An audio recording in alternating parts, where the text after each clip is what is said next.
Assalamualaikum warahmatullahi wabarakatuh. Semangat pagi anak-anak. Di video kali ini, Ibu akan memberikan materi mengenai ide pokok dan organ gerak hewan. Nah, selanjutnya kita langsung cekidot aja ya ke materi yang pertama, yaitu ide pokok paragraf.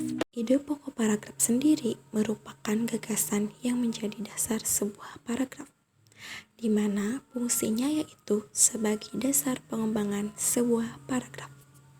Ide pokok paragraf sendiri terdiri dari satu kalimat utama dan beberapa kalimat pengembang, di mana dalam suatu paragraf ada yang kalimat utamanya di awal atau yang disebut deduktif, ada yang kalimat utamanya di akhir paragraf atau disebut induktif, dan ada kalimat utamanya yang di awal dan di akhir atau disebut paragraf campuran.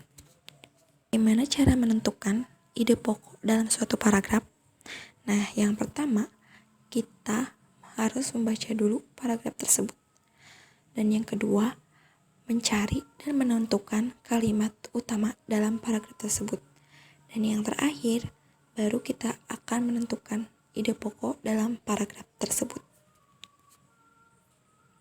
Di sini Ibu akan contohkan, misalnya paragrafnya itu organ gerak pada hewan memiliki dua macam alat gerak, yaitu alat gerak aktif dan alat gerak pasif.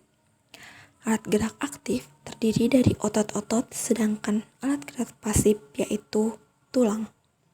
Nah, dari paragraf tersebut kita menentukan atau mencari kalimat utamanya, di mana kalimat utamanya itu ada pada kalimat pertama.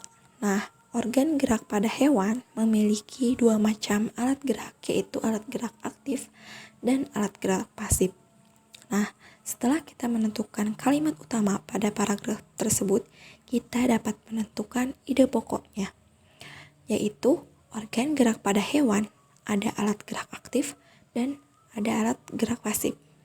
Nah, itu adalah contoh bagaimana cara menentukan ide pokok dalam suatu paragraf. Anak-anak, setelah kita mempelajari ide pokok, kita akan membahas satu mata pelajaran lagi, yaitu IPA dengan judul organ gerak hewan. Anak-anak, sebelumnya, apakah kalian pernah melihat hewan yang sedang disembelih? Nah, dari kegiatan tersebut, kita dapat melihat berbagai organ gerak hewan, termasuk kaki. Nah, gerak pada hewan ini menggunakan organ gerak yang tersusun dalam sistem gerak. Nah, organ gerak itu berfungsi untuk berjalan, berlari, melompat, meloncat, memegang, menggali, dan sebagainya.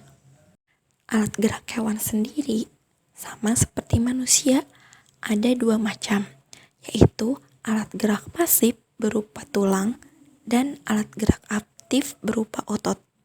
Nah, kerjasama antar keduanya disebut sistem gerak. Nah, anak-anak, kenapa tulang disebut alat gerak pasif? Karena tulang tidak dapat bergerak dengan sendirinya, sedangkan otot disebut alat gerak aktif karena otot memiliki senyawa kimia yang membuatnya bergerak. Nah, sekian penjelasan dari Ibu untuk pembelajaran sekarang. Mudah-mudahan bermanfaat. Terima kasih.